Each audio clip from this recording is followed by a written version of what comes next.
Welcome to the Stretch to Go podcast. This is a special episode where we are talking about all things barefoot shoes, barefoot strength, uh, mobility. Name it. We're going to talk about it. And today I have a guest all the way from Norway, Christina Forstrønen Bruarøy. Dang it. Right. Thank Okay. you. How do you pronounce your name, please, for the audience? Okay, in Norway, I would say it like Christina Forstrønen Bruarøy. Yeah. No, but you have the R. So it's a lot of R's in the name. So yeah, but thank you so much for being here. Yes. Really. So I know you are, like we were talking previously, you're a foot nerd, you're a proponent of barefoot strength, barefoot shoes like myself. And I want the audience to kind of learn about how did you get into barefoot shoes? Because you have a story that I think most people can relate to with plantar fasciitis. So please share with the audience, how did you get into running barefoot shoes? So I've been active most of my life, and in 2020 I had my first injury, and it was plantar fasciitis, as you mentioned. This is micro tearing of the plantar fascia beneath your foot, so often related to heel pain. Yeah, it's very common, and a lot of people are struggling with it for years. So when I first got this, I was back then running a lot, and I was also that smart enough to go to a physiotherapist as soon as I got it, and I listened to him, and I slowed down the running, or I quit it ASAP because I knew that the consequences will be. But none of the traditional treatments helped me. So for a month, I was doing these things. I used a lot of money on shoes, on shockwave therapy, and these things that I guess many have been trying if they have been struggling with this. And then after, I guess, 7 months or 8 months, I started to do my own research, and I came over a lot of barefoot accounts on Instagram, like the Foot Collective, for example. And I was also seeing some crazy guys on YouTube in these 5 fingers, which is all, and they had also been struggling with the heel pain. So I could relate to them, but it was like the opposite side of cushion and support advice to do. So yeah, I started my journey then, but it was like a slowly process because I had to like go all through the questions like, but we are walking on this hard surface, we are not living like we did before. Yeah, I had to understand so many things, and I also had to hurry slowly with the barefoot shoes when I first got up here. And yeah, like 6 months later, I could walk 100% of the time in barefoot shoes without pain. And then I understood that, okay, I will be back in business. I will be back to running. And I, started running. And I had this goal of this half marathon barefoot. And I did that. And now I have a goal of the full marathon barefoot, of course. So, yeah. And the period where I was struggling with plantar fasciitis was really hard because you could read about these people having it for like years, like 10 years more. And when you're young, or even if you're young or old, you don't want to sit on your ass if you're a person who loves to be out there hiking and running, and so it was really hard to so therefore I'm like very passionate about it, and so I started. I feel that passion can drive a lot of people into, helping other people change their lifestyle and for the better. I noticed that for myself too, when I first got into barefoot shoes, which was like 2023, that where I was working at a physio clinic. And I remember growing up playing sports, I used to have a lot of ankle injuries, knee injuries from basketball and volleyball, cross country. But I never seemed to get over how poor my foot was because I would continuously getting injured. And even like running too, like I think the shin splints was a major thing. I remember that's why I stopped doing cross country because I had horrible shin splints where I couldn't walk. And so I think that kind of led me down this path later down until today. I'm like, how could I avoid that, you know? And of course, I actually heard of the knees over toes guy, Ben Patrick. Yeah. Yeah, and he talks about like working on, you know, your foot and like barefoot shoes and like working on your tibialis, and like how that plays an important role with the shock absorption. Working from the ground up, it just made sense to me. Like, oh, maybe I should focus on my feet, the foundation of our body, because Mm. that's what holds us up. That's the first thing that touches on the floor. You know, that's what it really carries our weight of our whole body that we tend to overlook. And so I'm glad that I have you on because, like, I think it's sharing your story and what other people who are probably constantly trying to figure out how to get rid of, you know, plantar fasciitis and shin splints. I mean, they're so common that people don't have any answers to. You know, they've gone to physio clinics or chiropractors or wherever, like or they've gone orthopedic, like I mean orthotics. That's not helping them. And so yeah, that's why I'm such a big proponent of barefoot and teaching my clients what I do is like we have to look at your feet and see where is it going up the kinetic chain, you know. Yeah. And when you start to dig into that, you find so many things that are like, why? Why is our shoes even like the modern shoes? Why did they end up like that? And why can't people understand? And people design shoes that are meant to be put on our feet. But yeah. So, but have your journey been like easy, or have you been feeling something during the switch? Yeah, so I took it slow. You know, I was reading upon like how if you should go right away into barefoot shoes, but I was switching from conventional shoes to barefoot shoes, you know. So like right now, my repertoire of shoes, I have like three conventional shoes for running because I the only non-conventional shoe I have is a Flex Footwear. That's the brand I'm using for running. I just ran a 5K. I felt great with that barefoot shoe. I mean, it's you know, zero drop. So to me, it felt great. I've been using ultra running shoes for years now. Okay. So I haven't like gone fully barefoot, but zero drop has helped me with the wide toe box. But that's what I started off with, the wide toe box, zero drop, and then now I'm kind of going to more minimalist barefoot shoes, you know, with minimal support. I use that more for like my strength training and some circuit, you know, from doing circuit training because it's funny when I go to the gym and I see people wearing running shoes with thick insoles that it's not it's not meant for lifting. It's meant for running. If you're going to use running shoes, it's not. If you're using any type of weights, deadlifts, heavy things, it should be solid, flat, so that Stable. you Yeah. can drive your foot into the ground instead of having it wobbly. I remember I saw on Instagram, Squat University. Have you heard of Squat University? Yeah, I Aaron Hirsch. He talks about like how with those running shoes, it's like putting your feet in gummy bears, like so wobbly. Like it doesn't make sense that people are actually lifting, trying to do squats. That I'm like, yeah, that no, change that out. At least go barefoot, at least, so you can yeah. actually feel the ground and push into it instead of, you know, having some instability. And that's where I think you can injure yourself is you're not wearing the proper footwear. But most people don't think about it, you know. They think, oh, any shoe is gonna help me. But that's why when I first started, like I said, I had to go slowly, so I could get used to it. And then now I'm just fully barefoot shoes, and I'm just so glad I did it slowly because I think some people probably could get injured. I don't know. In Europe, Yeah. for example. They can, of course. It's like starting with a new exercise. So that's why I wanted to hear because it's so many. Yeah, the people that I sometimes would say, you should try this, they would maybe tell me to, no, I don't want to get injured and I feel fine, so why should I? And things like that. But I think that everyone should do it, should get there, but slowly because, yeah, strong feet. There are so many reasons to be flat on the ground with the spread toes, with a strong arch. But, yeah. And Do I've you? seen what.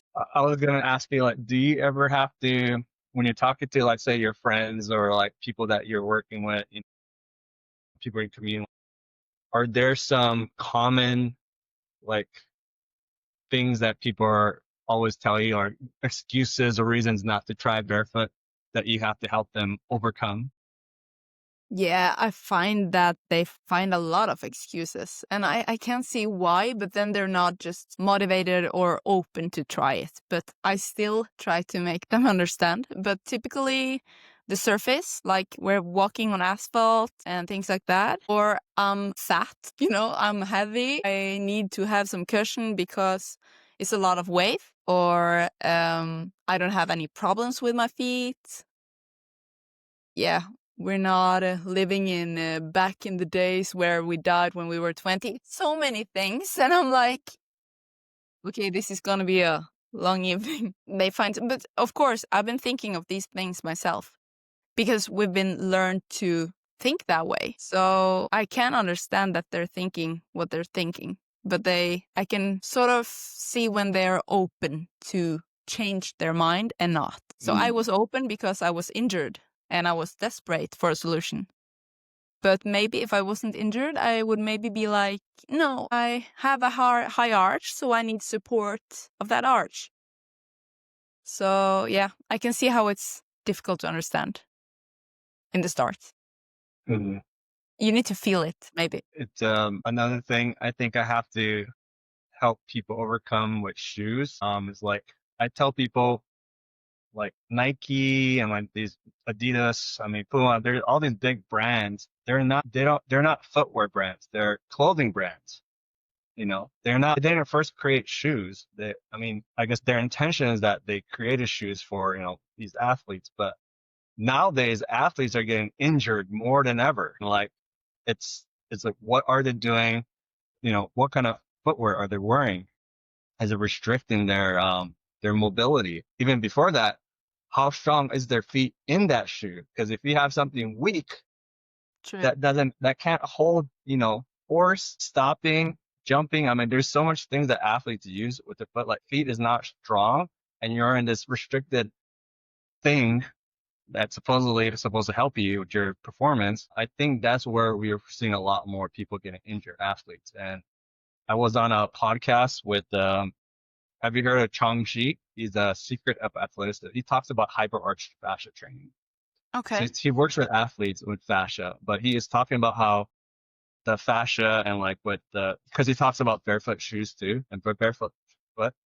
But he's talking about how that's one thing that he trains athletes is, from the foundation up, is how strong is your feet, and are they able to withstand that type of like impact? So, Nice. yeah, You had an episode with him. who has helped you influence like your learning and like your resources? Like, who did you learn from with like barefoot? Like, when you first started out? Like, who are you following and learning from?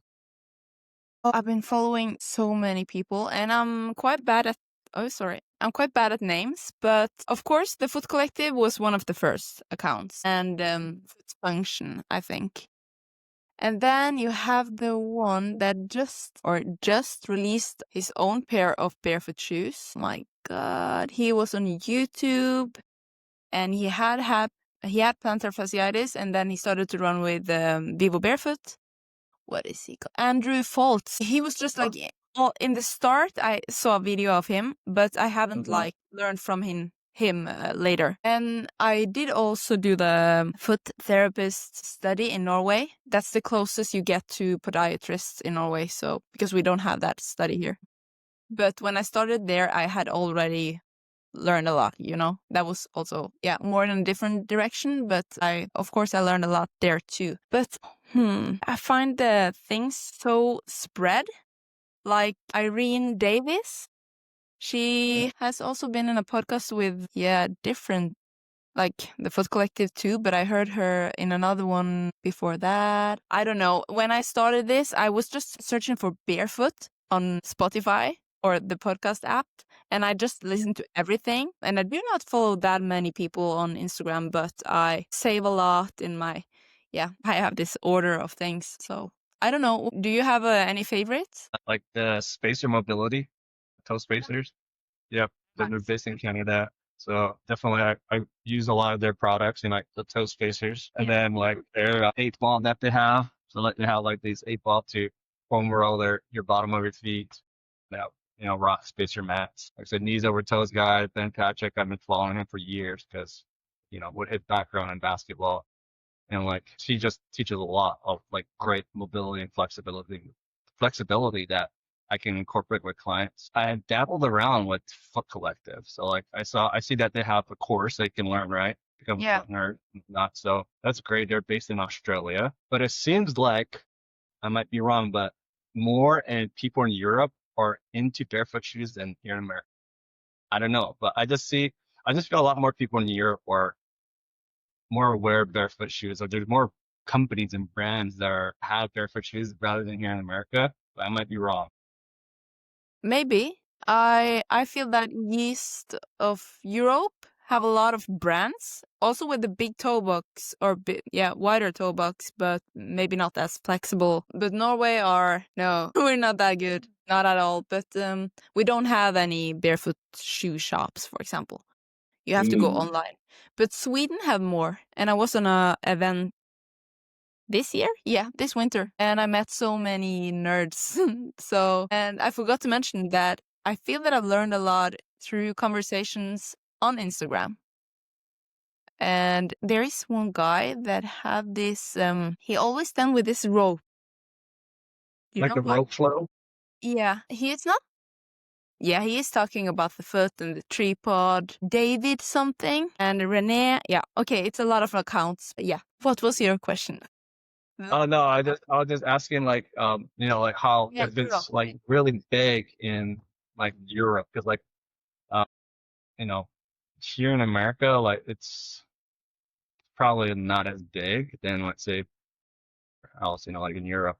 I just feel like more people are into you know barefoot shoes or like foot strand because they're probably more outside of the box um compared to America where just so mainstream with Nike and Adidas and all the major big brands that there's not a lot of space for these smaller companies to really stand out amongst these gigantic corporations. Yeah. But And a lot of shoes are also made in Spain and Portugal and yeah. But Norway are very late on these type of things. But there is something happening, I guess. And Denmark as well, they are better than us, of course. They are closer to the rest of Europe. question for you. So what's been like what do you typically do on a daily basis to like, strengthen your feet or to just stay in touch with the ground and whatnot? What do you typically do on a daily basis or weekly? Like just so that your foot is from the time that you have plantar fasciitis, do you have a routine that you typically do? Sorry, as soon as we started this podcast, the sun were like hitting me right in the face. I will just turn this a bit now.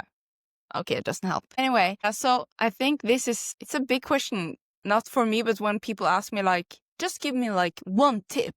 What did you do? And it's like so many things I did to actually get better. And that's also why I have my own account for my feet. It wasn't a quick fix, but the most important thing, I guess, is that I was thinking of my feet all the time. And I'm still very aware. So when you start to like use the spiky ball, when oh my God, when you just wake up and you do the spiky ball, it gets like a routine. So when you don't have the spiky ball under your feet before going to work, you're like, what did I miss? Yeah. So to have all these routines, it helped me a lot. So I do roll my feet every day on this type of ball just because I feel that it's nice and I can get like even more a deeper connection with my feet, I guess, or the deeper fascia. And I do work out every day, so then I'm more in touch with my feet if I'm barefoot or in toe socks.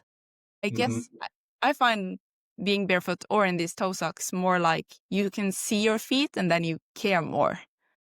Yeah. In Norway, we're usually like in socks, and in the gym, we're in shoes because some people even think that, oh, I would be kicked out if using socks. But I've never been kicked out. So yeah, I'm working out and then I'm typically running or doing strength exercises, but I do always think of my feet. And when running, I think of my technique. And when walking, back and forth to the job or whatever, I'm thinking of how am I moving, and I didn't do any of those things before I had plantar fasciitis. I was just doing. I wasn't thinking or connecting. So I kind of overlooked the whole connection part. I was more like a robot that just like, okay, run this, put on your shoes and just tied it, your Nike shoes, and just, yeah. Now it's something else, and it follows me during the day and during the week. So strength and mobility is like, whenever I get the chance, I will roll my ankle, you know? It comes naturally. But yeah, I think that's very important. I know you're mentioning about like your running and whatnot. I know you did your half marathon, but like for someone who is looking to, you know, incorporate to running barefoot shoes, like what are some of the techniques that you have taught people about how to do? Is it a heel strike? Is it a toe heel? Is it a midfoot? Like what is it that people can learn to be more in tune with their foot when they're running? So it was not until maybe a year ago or half a year ago, I could actually feel myself walking more silent, like more smoothly without thinking of it. Like, oh no, I'm actually not putting all my weight on the heel as I put down that heel. I stand on the other foot until you hit the ground and you slowly, and then you like think, or how could I say it?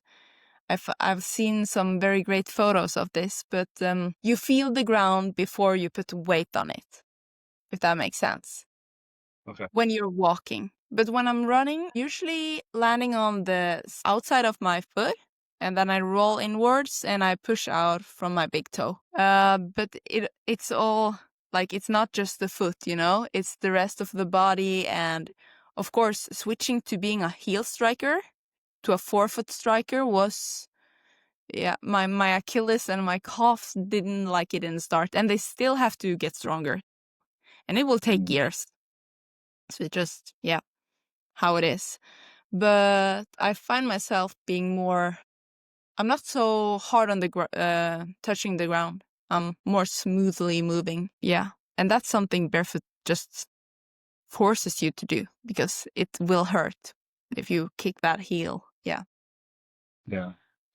I think And yeah, I think with that whole like orthotics, you know, how people think like, oh, I have a flat arch. Like me, I have a naturally high arch. So people are yeah. thinking, oh, like, oh, I have no arch, so I need arch support.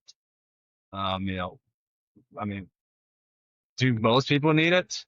I don't know. I mean, but you tell me, like, with orthotics, do most people need it, or do they have to train more of their arch? Like, I know I saw a couple of videos of you, like, how to build an arch. You know, like your foot naturally has an arch. It's just we either have a, you know, collapsed arch, or we just have a natural high arch. So, like, what is it? How can people decide to know if it's something they actually need, orthotics? I think that most people don't need orthotics at all. Like, I think that you're born with a foot that's supposed to work without, even if it's high or low. But of course, there may be some cases, and it's a lot of factors that may be like injuries or whatever. But a normal, healthy foot should work without another. And I've always got the message from therapists, like, you have a very high arch, you need to support it. And when buying running shoes, also, you need to support, you need that.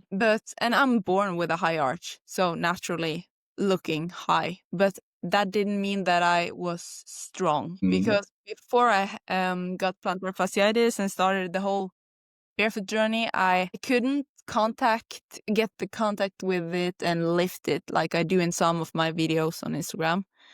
I had no connection with my toes and these things. So even if it maybe looked strong, I didn't have, it was like cut off. So people are always like, oh, you must have worked on that for such a long time. And I'm like, no, but I couldn't lift it before.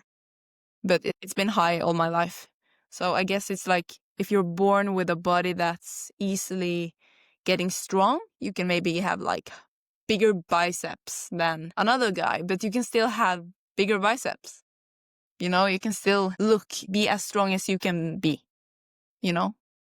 So if you have, and I've seen these crazy photos with people with no arch getting a normal arch just by walking in barefoot shoes.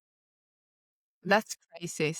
I think I love the before and after photos. I remember I've seen like a couple of photos of like how like like how infants, how their toes are so splayed out, and then over time like you see just narrowly closing to the point where they either start having bunions or they get hammer toes or whatnot just by wearing their shoes, especially with women, high heels. I mean, they cause that shortening of the Achilles at times too, wearing high heel at elevated. So like these shoes or modern day shoes, I think are restricting people, especially who have bunions. Like bunions can be fixed. They don't have to always have surgery. I mean, there are alternative ways because like what I do too is like I'm fixing most people's injuries and pains of years of just repetitive things that they're probably not consciously thinking. So having to fix their toes, I mean, it will probably take a couple of years, who knows? I mean, it's just these habits that they've, implemented. They want, results right away, but I think with feet, it's kind of different. Yeah. I don't know. And it depends. I had a 70-year-old woman. We had this school clinic when I was doing the foot therapist studies, and in 4 months, you could see like big improvements when it comes to the hallux valgus or bunion. So she couldn't use any of her shoes because of the bunion getting so, like popped out on the, And 4 months, and she's 70. That's crazy. I was like, okay, from now on, we need to take photos. And he was into yoga and, this type of lady that was like, okay, I know I can listen to what you say to me and I will do it. And she was wearing these toe spreaders and working on the exercise and connection with her feet. So I have hope for everyone. Yeah. And what are some of your pet peeves about people with with like learning like about foot strength or like not wanting to get in, like what are some pet peeves that you have? what do you mean by pet peeves? Pet peeves, like things that you find cringe, things that you find like especially let's say, people are wearing like I I don't know, see.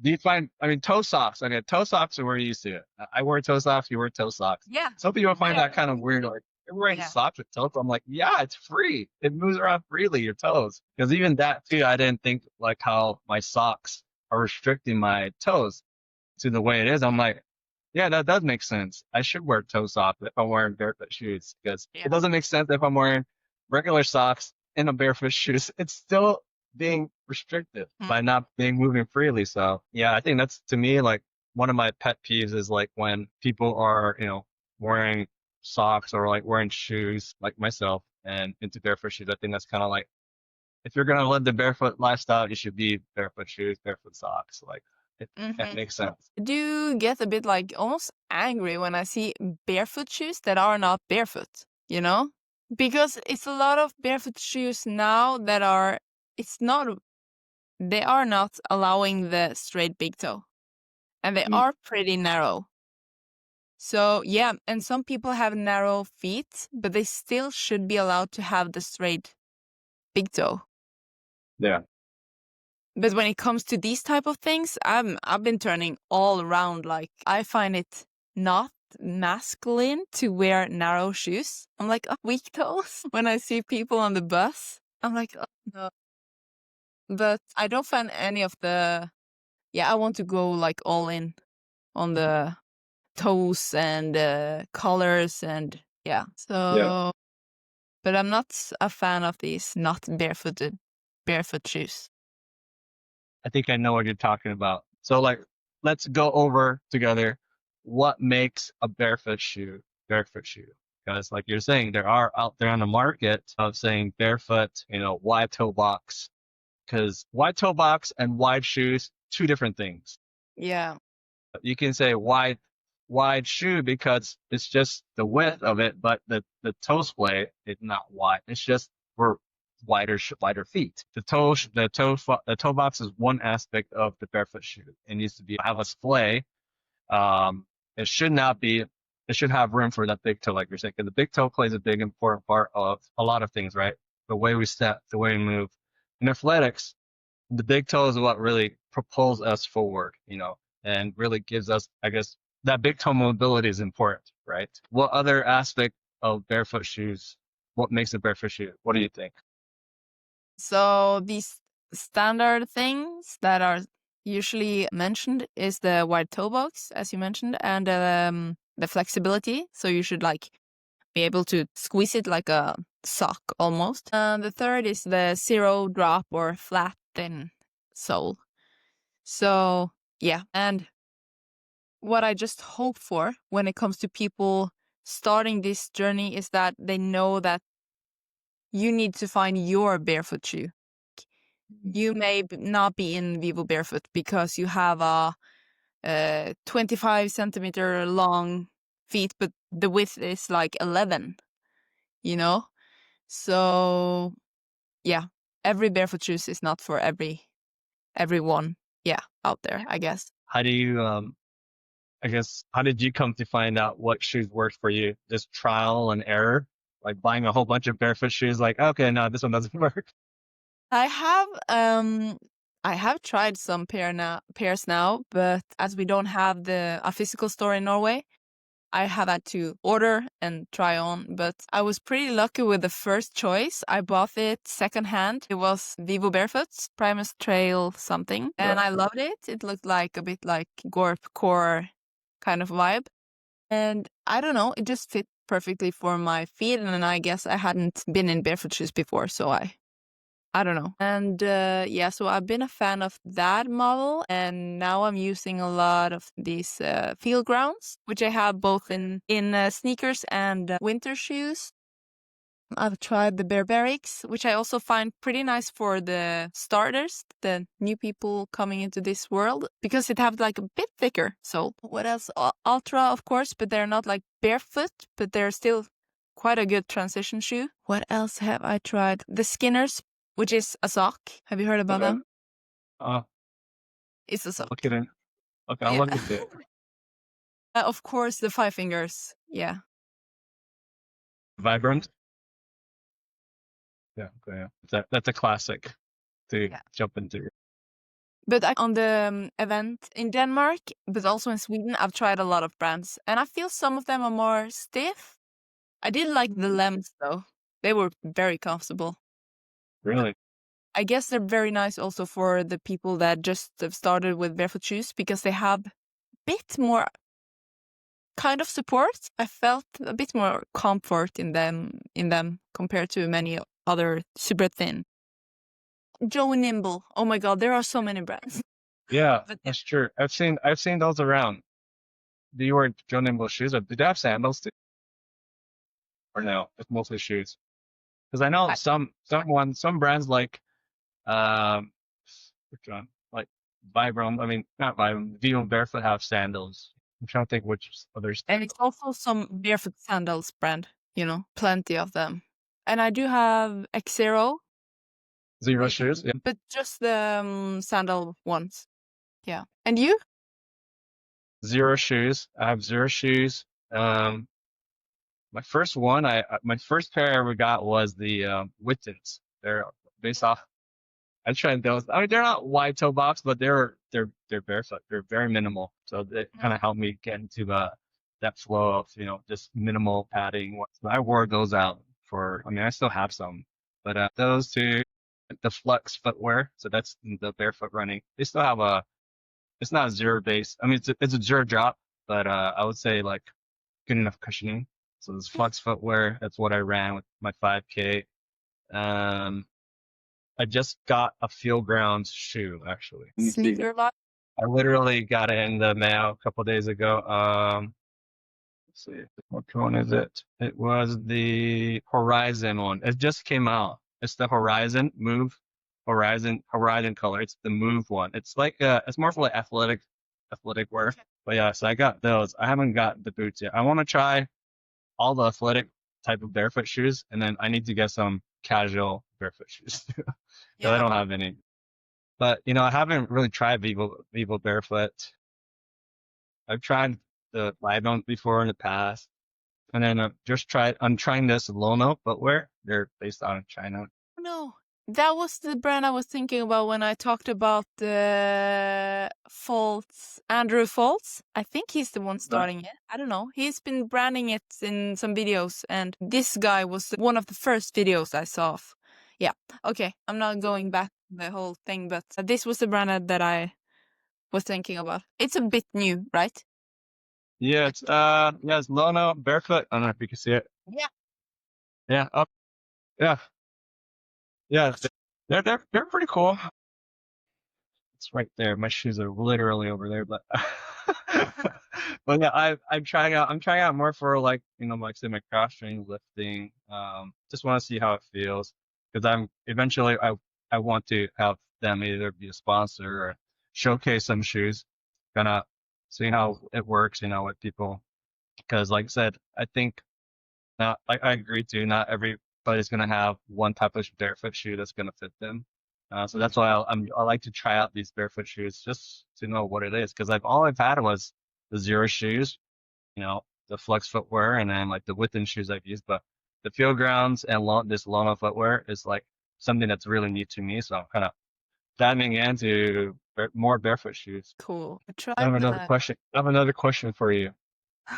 Okay, so as far as like what you're doing, okay, to become a foot therapist, foot nerd, like, do you have a community? Do you have people that are also on the same path as you that you kind of like, bounce off ideas or like, try to help promote therapy issues? Like, is there a group there or is it mostly online? It's been most online, but the girl I'm doing this podcast with, she knows a lot about like, health and the body. She's a chiropractor, so she can learn me many things and I can learn her what yeah.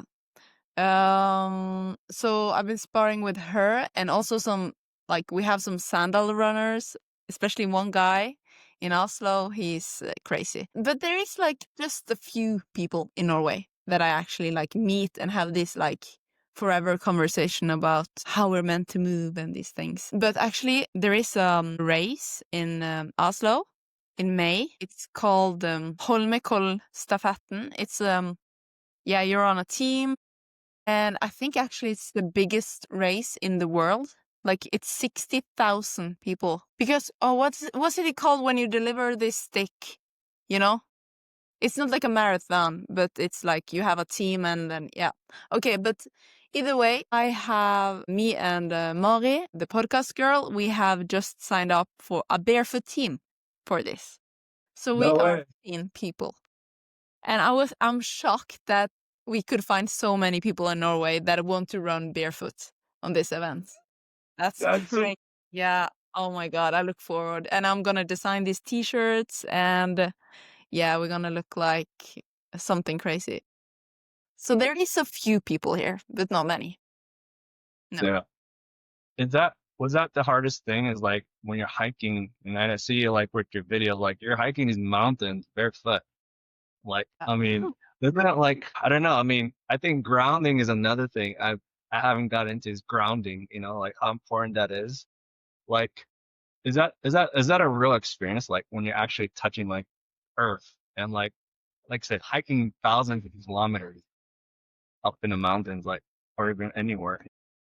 I think it just gives me something extra. Like I stand there ready for the hike and I'm like, if I do it barefoot, it will feel better when I'm done, you know? And then you remember it in another way because you remember the surface, you remember the grass and then the rocks and it was cold and then warm. And I find it cool because suddenly you find a guy or someone that is like, oh, this is really cool. I know someone who did this. Or you're just meeting someone that is like, what the fuck are you doing? But I don't know. You get some attention and then you easily get in contact with people in that way, which I find pretty cool, I guess.